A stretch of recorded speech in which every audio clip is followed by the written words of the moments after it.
Hey, did you see this one? Hey, did you see this one? Oh, hey, did you see this one? Hey, did you see this one? So, we're here. It's another week. It is the Summer of Summer movie series. It's summertime. I know it was summertime Yeah, last time we did this. That's my cousin Justin there. If you want a tour of Halifax, if you want to give him a tour of Halifax, you like to smoke weed? he has been known to take an edible or two All right, in take. his time on this planet. Hi, Mrs. Maddie. She can't hear you because I wear headphones. Let's Oh, see, wear headphones while we're doing this thing. So it's 5 after 9. We managed to start right on time this week. No technical difficulties. You're here. we're getting good. We're getting better. We're getting good at this. This first episode of the summer movie series is Wet Hot American Summer, written and directed by Michael Showalter and David Wain. So wet, Directed by hot. David Wain. Pardon me? So wet, so hot. So hot, so wet, so funny. Different. Different than anything I've ever seen. I mean, I've seen this movie many times. It's one of my favorites. Spoiler alert. Right out of the gate, I'm going to give you my rating. It's a hard 4 to 5. Um, it's one of my favorite movies, especially because of the amount of actors that got their start. I was gonna say like everyone that's in this movie, this was kind of like around their starting point, wasn't it? Yeah. That's pretty awesome. Did you ever go to camps as a kid? Not like that. How did I pin this shit last time? Whatever. I got it. See at the top? It says what it is at the top here. Oh, nice. How'd you do that? When I joined up, it was like, do you want to fucking? Oh, here we go. There, pinned. Do you want to put a title on your video? And I was like, yeah, I want to put a title on my video. I'll Heck yeah. call it what? Hey, did you see this one? Wet Hot American Summer. And then it was like, that's too many characters. Well, I didn't even actually try. Next time I will. But see, at the top of your screen there, you can probably even see it. It just says Wet Hot American Sum. Mine just says wet hot American. Okay. So there you go. So how many times have you seen this movie, first of all? So I think altogether I've seen it like maybe 3 times. I saw it when it came out on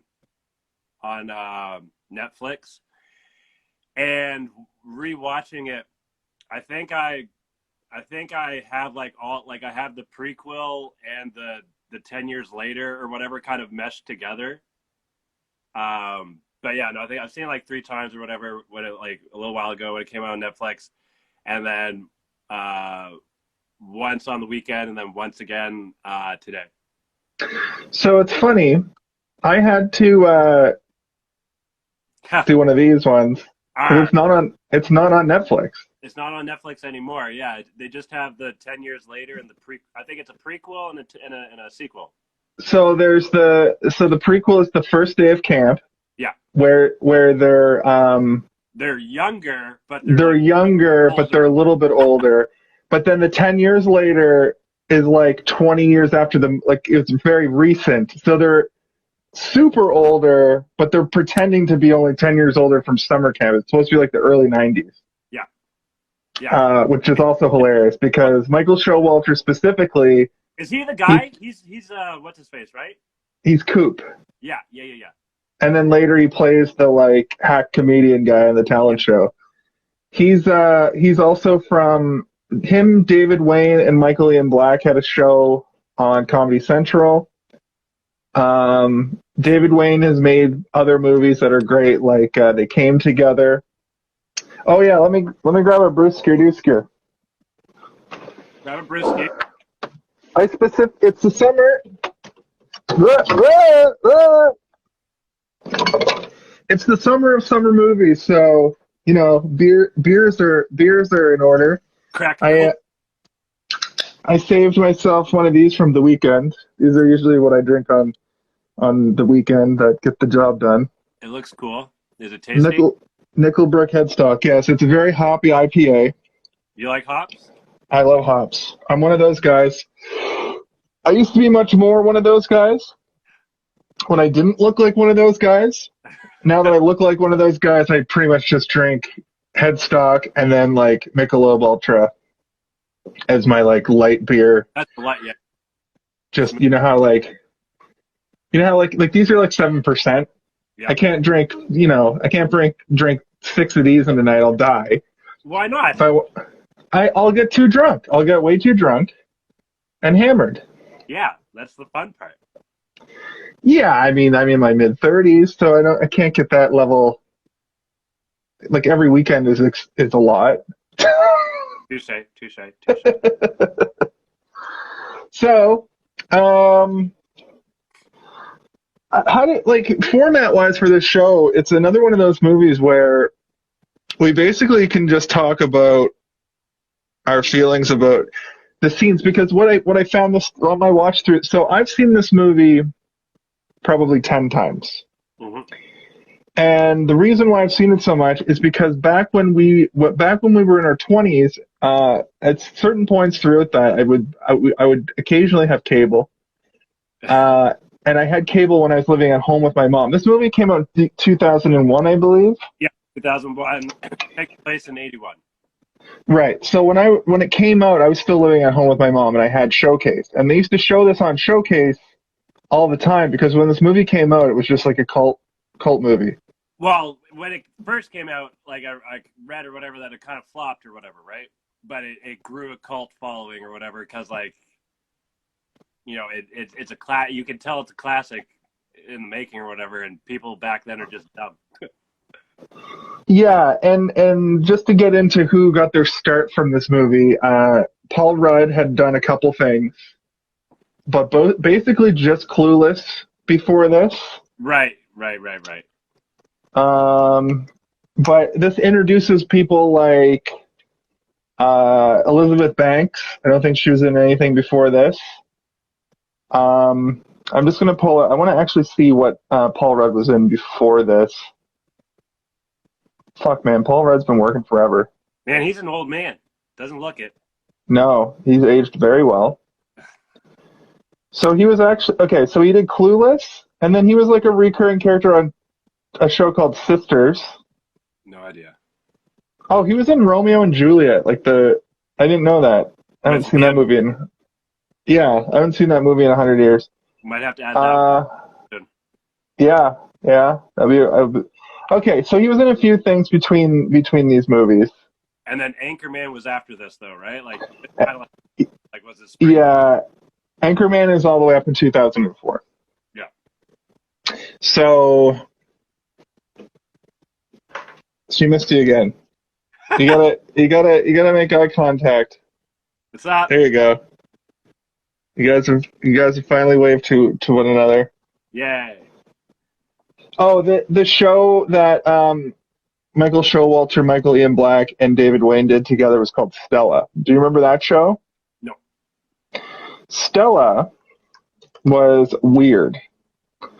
It was about 3 guys. As I recall, it almost had like a Mr. Bean quality to it. It came out in 2005. Okay. And sorry? Stella came out in 2005? Yeah. And the synopsis little blurb here says, the perpetually suit-clad comedic trio of Michael Ian Black, Michael Showalter, and David Wain navigate their everyday lives in a rather absurd and sophomoric way. So it reminded me of like if Mr. Bean was 3 people. They talked and stuff. Yeah. But it was wacky, and I didn't appreciate it back then because in 2005 I was like 19 or 20. So yeah, I was 20 years old. Yeah. Now I didn't really get anti-comedy back then, and right. I find that this movie is sort of that It's got that anti-comedy vibe to it, and like absurdist humor, and some surrealness. What I really like is the overacting. You know, like the intentional overacting. I Yeah. find that to be extremely funny now, and that's because we're post anti-comedy now. Like the Tim and Eric Andre phase has kind of come and gone. Yeah. You know, I feel like I was actually watching. I'm watching, slowly making my way through Road Trip right now. And Road Trip is an interesting movie that, like, you think it's not going to hold up, and then there's some stuff at the beginning that, like, is kind of sexist and kind of like weird. And there's some stuff throughout the movie that's like from back then, but I Yeah. think we're coming back around to being like, let's just make a fucking teen romp, Make you 100%. know? Yeah. And I think they're kind of showing that with making like teen horror movies again, and the You Fear watch it Street. Streets yet? No, I'm gonna go through them soon. Okay. I heard they're all good. I heard it's like it's refreshingly good, in fact. Oh, yeah. So yeah, so yeah. Did you get any interesting facts for this one? Facts. The cast basically lived at the camp while they were shooting. Like, they basically were at camp while they were making it, kind of thing. They mostly ate pizza bagels. Hank Azaria actually went to the camp that they were filming at. I forget who it was. I think it was Amy Poehler, or whatever her name is. She saw his name etched into one of the bunks and like called him. Was like, "Oh, hey, I see your name," or whatever. That's awesome. I didn't know that. Yeah, I guess it rained 25 of the 28 days. You can't really see it in film for whatever reason. Well, as I understand it, that's true, and a lot of the scenes, like a lot of the movie, was just shot in like a couple of days because they basically went and lived the life of rained out like summer camp, Yeah, and then had to get all this shit done in like no time. yeah, exactly. Sorry, did you say you ever went to camp? Like any kind of camp? So let's go back to that. I never went to a summer camp traditionally like this. I remember as a kid there was Camp Nowhere and Heavyweights were two movies I really enjoyed about summer camp, and always kind of wanted to go. But I did go to a day camp, which was at the wave pool in Spryfield, which was great. Well, yeah. But it wasn't like, my parents never sent me away to camp for the summer. How about you? I'm pretty sure I went camping once or twice with like cubs or beavers or whatever. And I know there was, in junior high, we went on like a camp thing for some whatever reason, and someone got crowned the name the Bathroom Bandit because they smeared shit all over the bathroom. Was it you? It was not me. It was not me. I'm not that bad of a guy. Pretty gross. That's pretty fucked up. I'm sorry that I accused you of that. I thought you were going to go somewhere else with it, and I was either way. I was going to ask you if it was you, but when you said smeared shit everywhere, I was like, maybe I don't ask him this. Yeah, it was still funny. I think. It was Stinks. Stinks? Yeah. Seems like the kind of thing that stays with you and messes you up a little bit. It's definitely a name that stuck around for a while, and with friends or whatever, like, it's just kind of part of like a chapter of my life or whatever. And so it's like, whatever. But yeah, like, when my friends introduced me to someone new, I had to break them of the habit of like, yo, don't introduce me as Stinks, man. Like,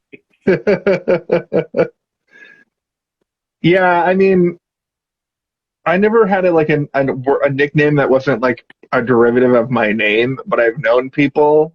There was this one kid in high school. It was a similar thing where people like we colloquially knew him as Ripped Pants. And the thing is like that was only like a thing between like maybe 6 people. was it But was it out of the pants? I think he just wore like we dressed punk, right? So he just I don't know. They just call a couple people called him Rip Pants, and it took off. And I had a similar thing where I was like, hey man, this is Ripped Pants here. And he took me aside and was like, can you not introduce me as Ripped Pants anymore? I feel like I've grown out of that. I feel Yeah. like I've become more than the guy named Ripped Pants. So I know what you're Hey, talking about. I could see Stinks being an especially difficult one to have to stand there and be like, dude, like you what? Stop well, calling me Stinks. the way it started out as Stinky, and so Stinks was actually cooler.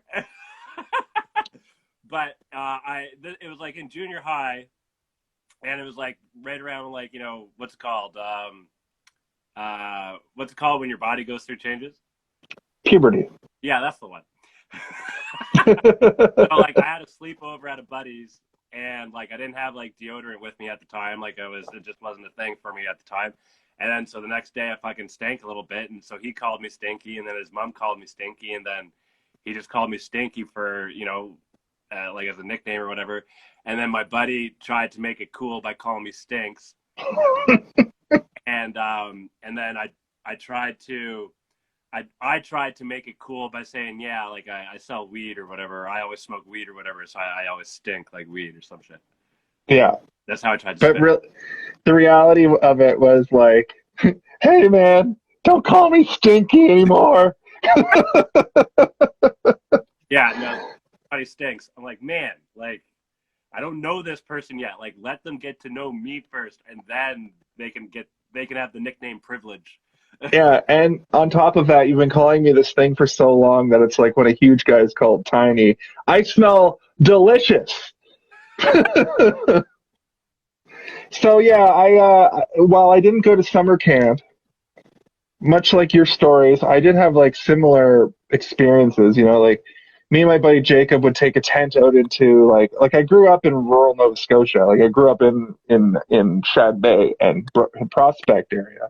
Mm-hmm. So even when I moved to the city in my teen years, we'd take a tent out into the woods, Yeah, and we'd bring snacks and weed and fucking be little weirdo stoners in the woods. that's what I'm talking. Or I went camping in the trailer park that the first season of Trailer Park Boys was filmed in because Oh, he had family there. it was What's that? over like Dartmouth area, something like that. Yeah, Yeah. yeah. And just a lot of stuff like that, and I think that's the difference because I think where does this movie take place? That's a question. I want to say, you know what? I don't know where. Let me see. For some reason in my head, it's outside of Philadelphia, but I don't know. I don't know. Hey Google, where does Wet Hot American Summer take place? Here's what I understood from Wikipedia. The film is set in the town of Belgrade, Maine. Do you want a little more context? I was No. going to say New York. Maine's close to New York, right? Yeah, and that's where the sequel TV show takes place. Yeah. I kind of wish. I didn't understand. Shut up. She's that bad on Blossom Buddies too. So He's at that rebellious stage, always talking back. I hate Google Home. The people that made Google Home, I think they programmed the device to be annoying. At any rate, that's my little editorialization on Google Home. I wish I had an Alexa, but also I kind of don't because Amazon. So basically, I kind of wish that I had made this a week long. Like I kind of wish we had talked about this, made this a week long. Like let's watch the whole series. Yeah. I tried to stay away from the other ones, like so I didn't like confuse them or whatever. But I am going to watch. Like now that I've got the movie started, Yeah. I am going to watch the rest of it now as my like TV show that I have on while I'm eating. Yeah. TV, and they're not as good. And like David Hyde Pierce isn't in it, and I don't think Christopher Milotti. I don't think he comes back. H. John Benjamin as a can of mixed vegetables does Well, he come comes back back. as himself, doesn't he? Or no, no, Well, no. in the prequel series, He's him. yeah, in the prequel series, I think he's the chef, Yeah, and it's the story of how he becomes the can. He gets like electrocuted or something. yeah. And then the sequel series is about them. That there's a part in the movie where they're like, "Let's meet up in 10 years," and that sequel series is, and I think there's story beats in the show that are from when he's like, "I have something at 11." Michael Ian Black is like, Yeah. I have something. that was one of that was the so I mean it was a good movie. To be completely honest, though, I didn't have like a lot of big laughs like come out of me kind of thing. Like that was definitely one that was hilarious. The when what's Niles's character's name or whatever, like that guy. it's David Hyde Pierce, but I can't. What his name is? Henry. Yeah. So I guess he lives close to the camp or something. Like I didn't really understand that, but I guess he lives close to it. He sees her, she sees him, or whatever. They wave, hello. She goes, says like hello to him, kind of thing. And I was like, "What do you do?" "Oh, I'm a camp director. Yourself?" I'm like, "No," and he's like, "No, I don't go. I don't work at the camp." And she's like, "Yeah, I know. I'm the director." And then part of the scene, I thought you got the guys. I had a laugh out loud point in that scene too, where she's like, "Why don't you come by and check out the camp?" And he's like, "No, no, no, I don't want to." And she's like, "No, come on by." And he screams, "I said no!" So And it was very. no, sorry, go ahead. Sorry. I was just saying that was a very good, hilarious, tense scene. It made me laugh, but I didn't get it. It's just the style of comedy. Yeah. That's just the brand. Like that's the David Wain. I don't. Did you see they come together, or they came together with Amy Poehler and Paul Rudd? Similar kind of thing. I think you've never seen that. You would enjoy that. I think it's on Amazon or Netflix. I'm gonna pull up some other David Wain stuff because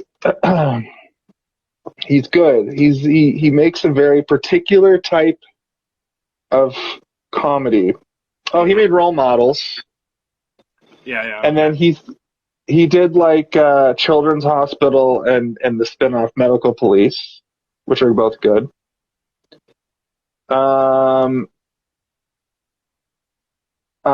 Some other stuff I haven't seen, like The State.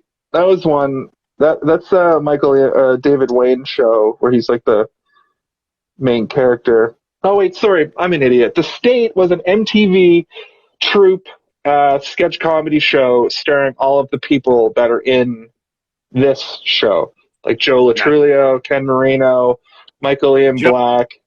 Ever is hilarious. Who? Joe. I don't know how to say his name. Latrulio or whatever. Joe Latrulio. He plays what's his face from Brooklyn Nine-Nine. Yeah. He's hilarious. He cracks me up every time. The guy with the fro. My internet's being weird. Like I don't have like my info up in front of me for like the cast and shit. Ken Marino. Ken Marino is the guy with the afro, and he's from a bunch of stuff too now. Yeah. His character is funny. I like that. So interestingly enough, The State, the sketch comedy show that has most of these people on it, a bunch of them would go on to be on Reno 911. Yeah. So that's the connection there. Such as Nita Hellman. No wait, not Nita Hellman. Sorry, Carrie Kinney, Thomas Lennon, Robert Ben Garant, and then bit parts from most of the people that were on The State. Like I think Michael Ian Black shows up on Reno 911, Ken Marino as well, which is great because I like to see it. I don't know if they're from like the UCB comedy upbringing or if they're from Second City or what, but I think it's one of those situations too where they all probably up. I think Amy Poehler's from UBC, which is Upright Citizens Brigade, which I think is Chicago. I'm going to actually look that up. They might have chapters all over. New York, LA. Yeah, New York and LA. And that's where a lot of comedians come through, and Second City as well. And those are the people that get farmed into shows like Saturday Night Live and get pilots and end up working together on TV shows and stuff. Yeah. And I really enjoy that. I find that really interesting to follow people's careers like that. And I kind of have fallen off that in my later years. But when I was growing up in my 20s and stuff, everybody in this movie specifically, I think would go on to watch something they've done. Like Joe Latruglio, he was also on Reno 911 towards the end. And of course, Reno 911, he's Boyle. Ken Marino, his next thing that he did was Party Down, and that was his big break. And then nowadays he's on Black Monday, which is a great show with Don Cheadle. What was the other thing I saw? I've seen him in like a few movies. Oh, I think Role Models. He had like a little fun Role Models, dad or whatever. I thought, in my head, it's weird. I thought Ken Marino had a bigger part in this movie. I think it might be from the prequel or the sequel. Yeah, because the prequel actually looks like they're obviously way older. Yeah. But vibe-wise, it looks very similar. And I think a lot of that stuff is melding together. Yeah. Let's see here. Okay, he was in Brides. No, sorry, my bad. I'm just trying to find what's something. Oh, he was on Veronica Mars. Weird. I'm going to hit the viewers with another interesting fact. One of the commentary tracks on the DVD was just farts. Just farts? That's actually great. Yeah, I thought that amused me. It was amusing. That's really funny, actually. That's like a David Wain thing. He does a comedy style I like it to see come up, not all the time, but if it's done right, it's funny. Like there's a little bit part where like there's a fake glass smashing sound that they use like 3 times in a row. Yeah. It was near the beginning. It was Janeane Garofalo was holding something while she was talking to David Hyde Pierce, and she throws it down, and it makes like a hilariously fake smashing sound. Yeah. And then in the next scene, they use it again with 2 separate people. They also do this thing where I think they did it on purpose, where they use purposely bad ADR, especially for that kid in the radio station. Oh, yeah. They go back to him, and he's hilariously ADR'd, and then they zoom out, and his radio equipment isn't plugged into anything. Yeah. Also, the kid who did like the rooster calls, like who do like the little like wake up and whatever, yada yada yada. Yeah, that was good. I tried to take very minimal notes because I feel like at the beginning of this show we were running down the movie too much. But I did write a couple things down. I like that Chris Milioti, I think that's his name, Christopher Meloni. His running joke was like he would say something fucking hilarious, and then they would be like, "Did you just say you rub mud on your ass?" Like, no, I want to go to the dance or whatever. Go over there and get me my dick cream. What? Did you say dick cream? No, I mean stick team. And then at the very end, at the very end, it's like they double down on the joke, and he's like, "You know what? I was saying all those things, and now if you'll excuse me, I'm gonna hump this fridge." And they bring in a fridge, and he humps it, and I got a sensible chuckle out of that. You're right. I will still hold my rating at a 4.5, but the thing is like it's not a movie where I don't think you're meant to like bust out laughing that hard. Maybe the first time you see it because it's so like shockingly hilarious, like You wouldn't expect that. And especially back in 2001, there Yeah. weren't movies like this yet. Yeah. There are now, like basically Tim and Eric made a career off this kind of comedy, but it didn't exist back then, really. In fact, a good thing I want to bring up about The State, his show that he had on MTV, critics panned it because it was full of this kind of comedy. So the second season, when they were coming back to TV, they took all of those negative reviews and put them on the posters for the Nice. show That's awesome. to double down on it. Because like clearly they had something there if they were able to do a next season. I don't think they did a third season, but I think David Wain was ahead of his time, right? Mhm. So, Nice. So is Tom Green. hey man, it's in that same arena. David Wain, Tom Green, Andy Milonakis, Tim and Eric, fucking Eric Andre. Now a lot of people on TikTok do that kind of thing. There's this one guy that's come up recently. I think his username's Infrabrand or Infrabrand, something like that. And he just does the Tom Green shtick. He just goes and says weird shit to people, and they just are like so freaked out by it. Yeah. I would say Sacha Baron Cohen is kind of like that, but a bit smarter. Like he's a bit more intelligent with it because he's trying to do something political with it. But it's the same kind of like catch you off guard with how weird it is brand of comedy. Yeah. The one thing that caught me kind of off guard was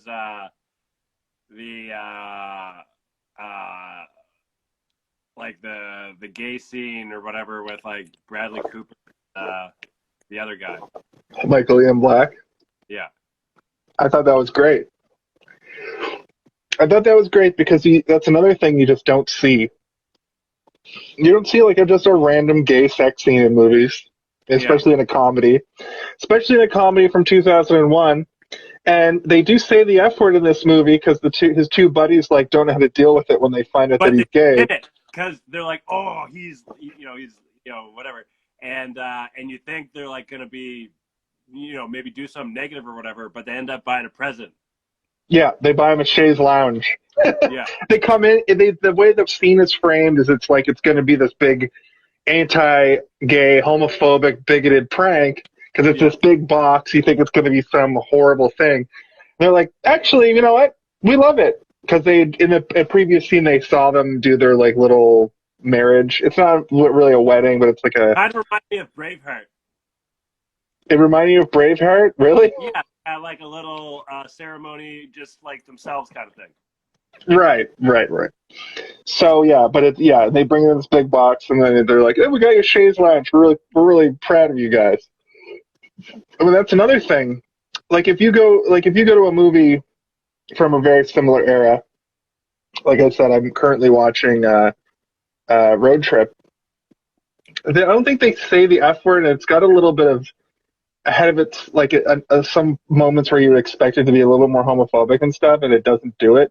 But those are the kind of movies that they're riffing on for this, especially the 80s ones, especially a movie like Meatballs. Super gross shit in that. I watched Meatballs the other day, actually, just before the fun. I watched it last year, and there's a lot of stuff in that movie. Like Revenge of the Nerds has a lot of really dumb, gross stuff in it that doesn't fly nowadays, and I'm glad that they riffed on that, and it showed how ridiculous it is. And in 2001, they could have gone away with it. 2001 also, they could have done those tropes and just did them.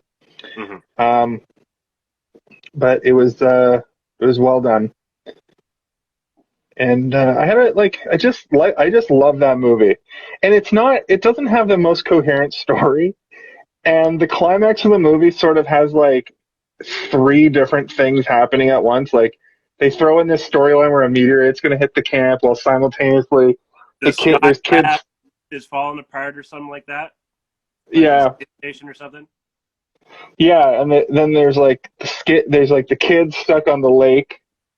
Yeah. And Ken Marino's the only person that can save them. And then also the talent show's going on. Yeah. And I think that was sort of a parody of the fact that these movies always have that. There's two sports bits that are in every teen, camp movie. One of them's a throwaway joke where I think they asked the other baseball team to forfeit, and the baseball team's like, okay, and they just Yeah, leave. yeah. I was like, we're not really feeling it. Oh, okay, sure. And then the other one is like, you nerd kids have to come watch the capture the flag game. You just have to do something with the rest of the kids. Yeah. And they go watch it, and then it turns into like a fucking crazy war. So, yeah, it's true. What's the guy's name? Like the really nerdy guy that was kind of like doing the robot voice. He was like playing with the team. I think his name's Ned or something. There's a guy that I went to school with that guy reminded me so much of this guy I went to school with. Like very similar in appearance, very similar in their mannerisms. Right. That's he's not on the list here, but he plays Stuart on Big Bang Theory. Yeah. But yeah, that's funny. Like he was somebody's little brother. I think he was Dave. What's his face's little brother? Where is he here? McKinley, Michael Ian Black. I think they say that he's his little brother, and he acts like a total like he's an uber nerd, even compared to the nerd crew. Like he doesn't even hang out with them, and he is like, I only talk like this the whole time. I am a robot. Yeah, and his character. That's funny that you knew somebody that was like that, because the guy's nickname was Muffin Head. And so, like, he had very similar curls, and like, so when he had like the side trimmed and like the top was curly, like, is where he got the muffin head or muffin top from. That's hilarious. And when I'm surprised. Just every his like cadence or whatever, like it just everything was like just hitting. It was like exactly like this guy I knew from school. I'll leave his name out of it for now. Of course. I'm surprised that Marguerite Moreau, who played Paul Rudd's girlfriend and like one of the main characters, what's her fucking name, dude? I'm surprised that she didn't have more of a career. So it's funny. She was actually in a few episodes of Blossom. Yeah. Confused? Was she what? Was she in Dazed and Confused? She looks familiar. She was in the Mighty Ducks movies. Oh, that sounds familiar. She was in D2. She was on Boy Meets World a few times. Blossom, Free Willy 2, Mighty Ducks 3. But then like later, she was on a episode of Smallville, Life as We Know It, The OC. She was on The OC. I saw the first season. Not gonna lie, it was all the craze back in high school. Well, she's in season 1. I don't remember her face. Who'd she play? Yeah, and just some other stuff. She played a character named Connie. Reed Carlson. I don't know. Is it hot where you are? It's outside. It's super air conditioned in my apartment though, so it's I have a hoodie on. You're crazy. It's cold. I'm cold. You're crazy. In the Future Wars, I think that the preppers had it all wrong. They're trying to go underground because of nuclear destruction, trying to prep and save up like, food and ammunition. No. People in the future, a couple years from now, air conditioning units. Those are going to be what everybody should be hoarding right now. That's a very good point. The temperatures are going to be crazy soon. In a few years, there are going to be days when they're like, you cannot go outside for more than like 5 minutes or you'll die. Yeah. Or you'll die, not you'll pass out or whatever, the human body can, like, once it gets to a certain boiling point, your brain starts to cook. So, like, you know what I mean? There's places, like, I think Death Valley, which is, like, the hottest place on Earth because of, like, you know, where it is in the desert, and it's, like, you know, it's one of the hottest places on Earth. They had days recently that went into, like, the 50s Celsius.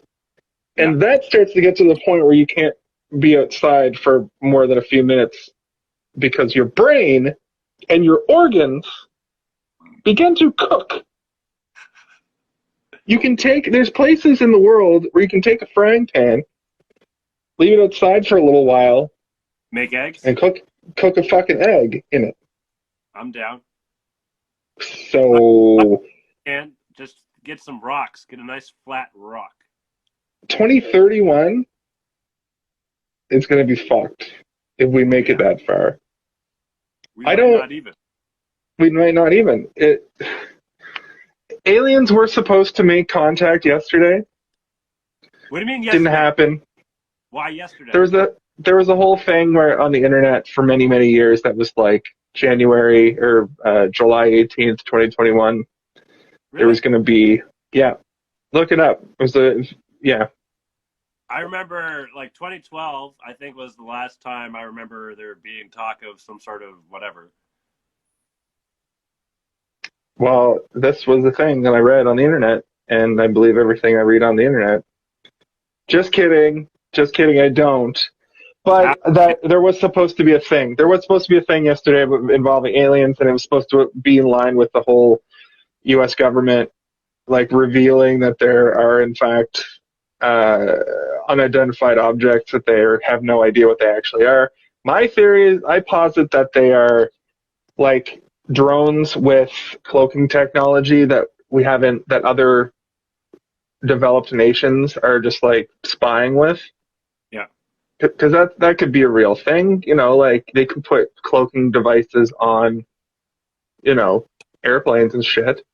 What's to stop them from building, like, a little drone that just looks like when it's picked up by a camera, it just looks like a glowing ball. Right. So that's my theory about that. I don't think we're important enough here in the Milky Way galaxy for other life forms to want to come bother with us. We're constantly at war, constantly horrible. Well, you know, that makes an easy target if we're already fighting with each other. That's true. That's kind of part of the plot of Arrival, or one of the theories in Arrival. Yo, Arrival's dope. Whoa. Wait, what do you mean part of the theories of Arrival?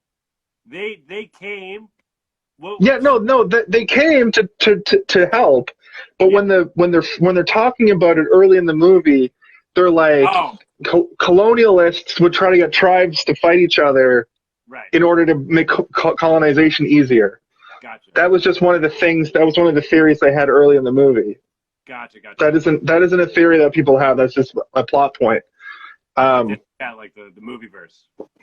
Yeah, and that's what I think about that. Like, Arrival was really good.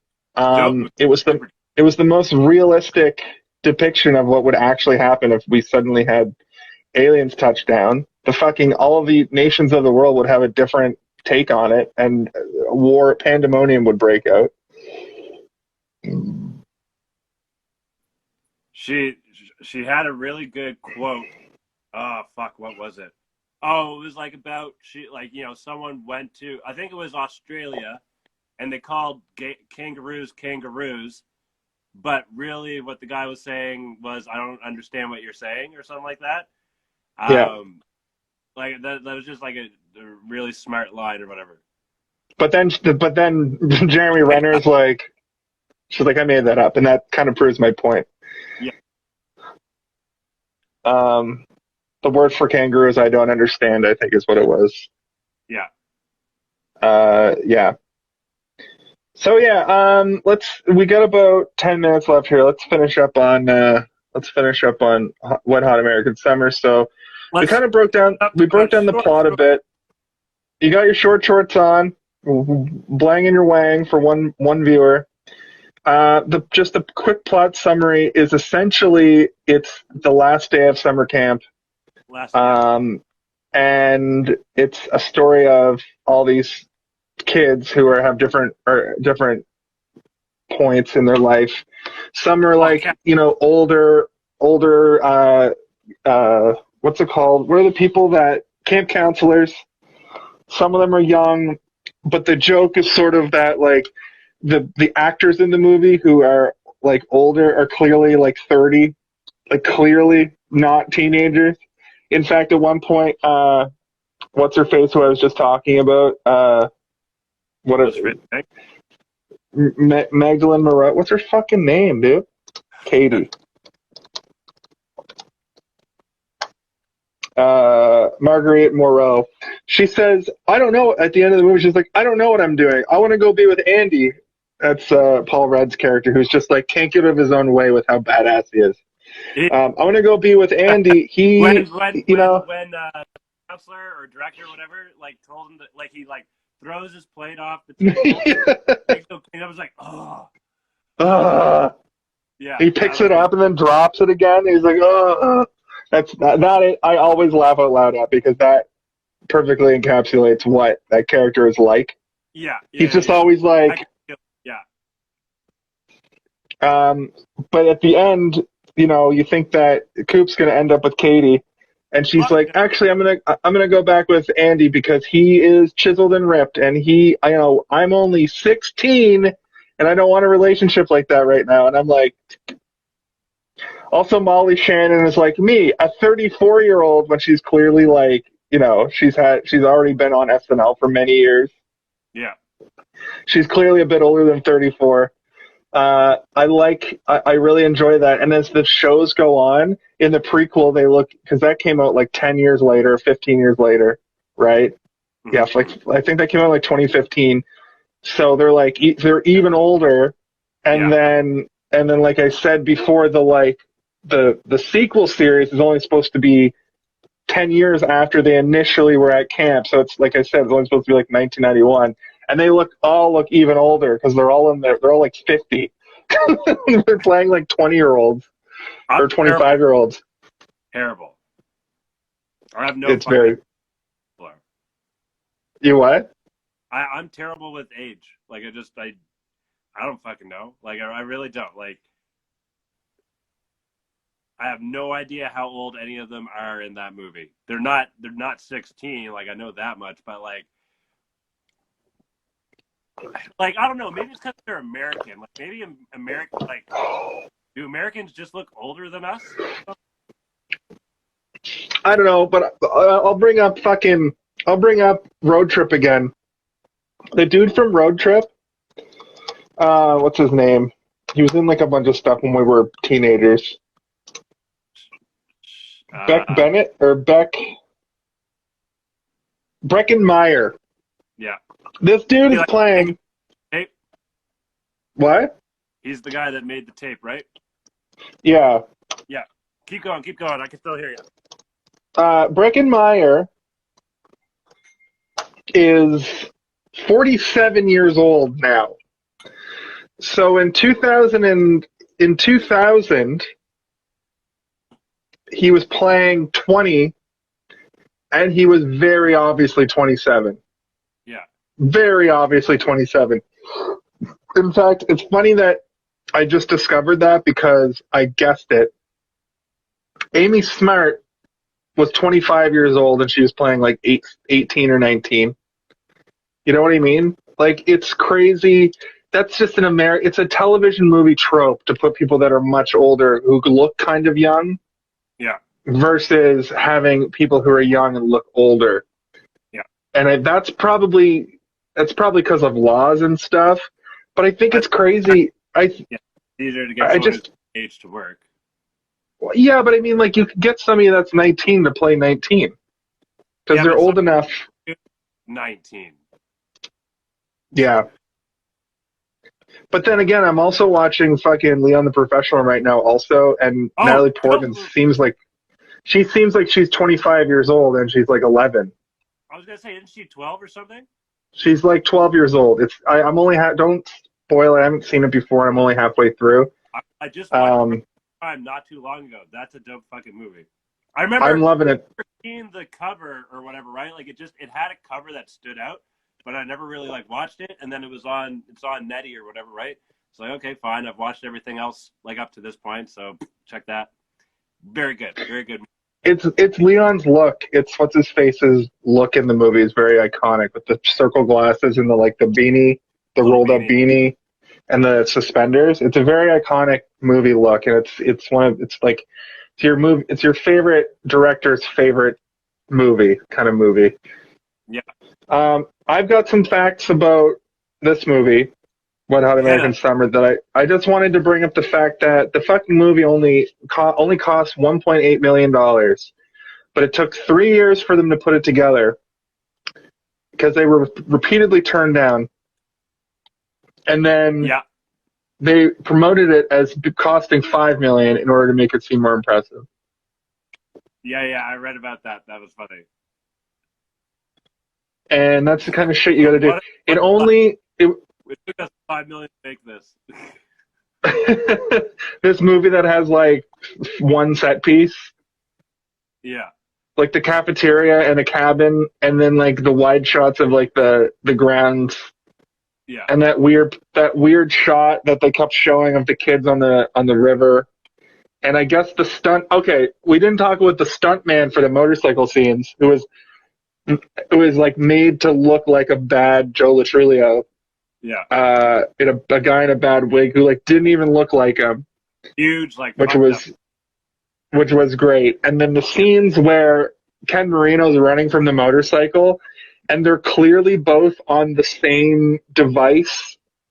You know how they put on like the back of a truck for those kinds of scenes where the bike is stationary and then a guy is on a treadmill to do those kind of shots, and it's obvious that it's so bad. And on TikTok, actually, David Wain has an account, and he runs down how they do different scenes in his movies and TV shows and stuff. I can't remember if I saw that, but he has talked about in like They Came Together and some other stuff where they do these hilarious like old school Hollywood techniques because they're cheap to do, and this was clearly one of them. You can make it funny, yeah. Yeah. So the movie only made $295,000. It was only shown on 12 screens. Yeah. Which is like, fuck. Oh, holy shit. Janeane Garofalo. Okay, so this is from a website called Thought Catalog, so take it with a complete grain of salt. But Janeane Garofalo said that while filming the movie, she was drunk 90% of the time. They were all like drunk. They were all just getting drunk and high the whole time. But it's weird because I thought her performance was good. I thought Janeane Garofalo was like kind of played a different role than she normally plays. She was the director, like more upbeat. Right? She was the camp director, right? She was the camp director. Yeah. She I remember like I'm watching it and she's like kind of like doing this thing where she's like she likes him but she's like shy to like him or something like that. Yeah. It was a different character for her, that's for sure. I know her. I think I think whenever I think of her, I think of Mystery Men. Yeah, Mystery Men is one of her other big movies. Oh, and okay, so a couple of other interesting little things. Paul Rudd says one of the reasons he was cast in Anchorman was because of this movie, because Adam McKay was a fan. And Elizabeth Banks was told by Seth Rogen that's why she was hired to do 4-Year-Old Virgin. Was that like kind of her first so that came after this, right? But that was kind of her first big thing or whatever. Yeah, that was before they started putting her in literally everything because she's like hot but funny. And honestly, like it's funny because Amy Poehler in this movie, this isn't a fact, this is just me talking. She seems more like she seems nowadays in this movie than she does in any of the other stuff I saw her in at the time. Like, she would always pop up in bit parts where she has like one or two lines, kind of like Marilyn Roykrub or whatever her name is from She's in Everything. for instance, I think in The Pick of Destiny, Amy Poehler pops up as just like she works at a diner. That movie. Yeah. And those were the kind of, but in this, Amy Poehler had like a fully fleshed out character, and this is in 2001, and she reminds me of her character on Parks and Rec. I was gonna say she kind of her character from Parks. Yeah. Yeah. So it is 10 o'clock. We have about 5 minutes to sort of wrap up our final thoughts. I think this was a successful and a good way to start our summer series. Our summer movie series of summer. Summer of summer movie series. Yeah. I did that on purpose to just mess with us. I think you did that for us for the hey, did you see this one? I think you did the same thing. So I think, hey, did you see this one? Summer of Summer Movie Series is way too many words, but it sort of embodies the brand that we have going here. But I already told you how I feel about this movie. It's one of my favorite comedies of all time. I would say in a top 10, I don't think it makes a top 5, but I think it definitely makes the top 10 of comedies of all time for me. 4.5 out of 5. How did you feel? To trying to take a grand scale or whatever, like look at everything. I definitely enjoyed it. I definitely had some laughs. It's definitely something I would pop on, once in a while. I was like, oh, I haven't seen this in a minute. Let me check it on. Let me be devil's advocate, and I'm trying to think of what I've rated other things now. Anyway, it doesn't matter. Oh, it's hard. It gets, especially when you start rating movies of the same series. Yeah. I have to go back and look sometimes for my ratings because I'm like, well, if I said that I liked this Marvel movie more, but it's the third one, I have to rate it higher. But I have rated the previous one like way too high. But I think that it'll fly here. I think you can give it whatever rating you want, and it's going to be just okay. I'll give it a 3.3. 3.3. Yeah. 3.3. Well, that's good. It's above half. That's a good. Yeah, I mean that's good. That's good. I really enjoy this movie, so I'm going to have to respectfully disagree. Again, not that I didn't like it. I did like it. It's just, especially with that cast. I mean, I guess it was years ago, like 2001, like you said, but it could have been better, right? I think if to play devil's advocate to myself, I think if they played it a bit more abstract and made it a little bit more coherent, I think that the TV shows do a better job at keeping the storyline kind of going. Yeah. Maybe, but I like it for what it is, for what David Wain created, personally. No, applause. Good job, team. Good job, everyone. We've done it. They've done it. We've done it. This has been another episode of Hey, did you see this one? Hey, did you see that one? Should we before tell viewers what's up next on the horizon, or leave it at That's what I was just about to say. I believe you have the list. You have the master list. I believe I know what it is. Yeah. Is it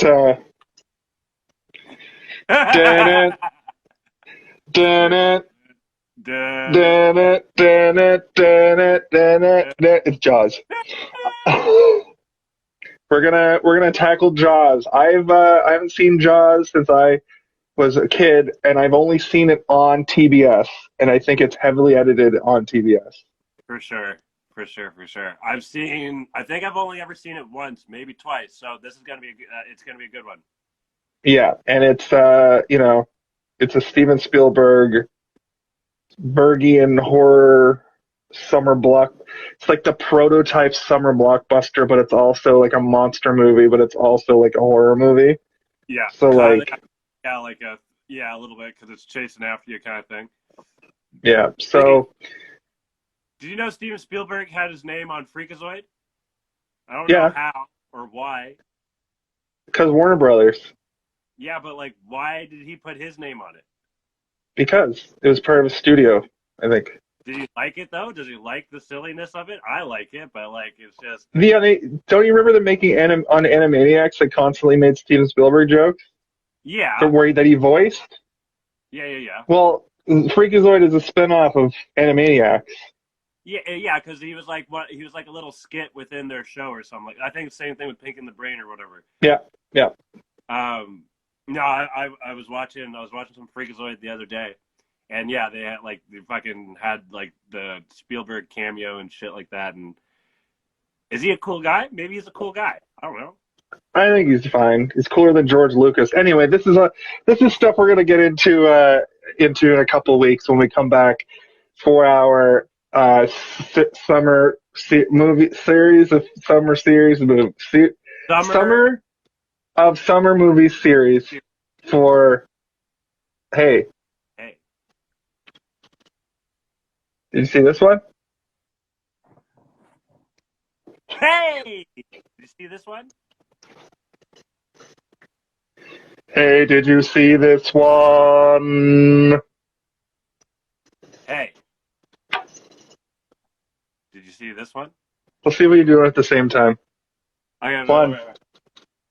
1, 2. Hey, did you see this? Okay, I'll do not go on 3. On 3. 1, 2, 3. Hey, did you see this one? There might be a delay. Anyway, have a good night, guys. For Kaylin, I'm Jason. And for Jason, I'm Kellen. Hey, did you see this one? Bye.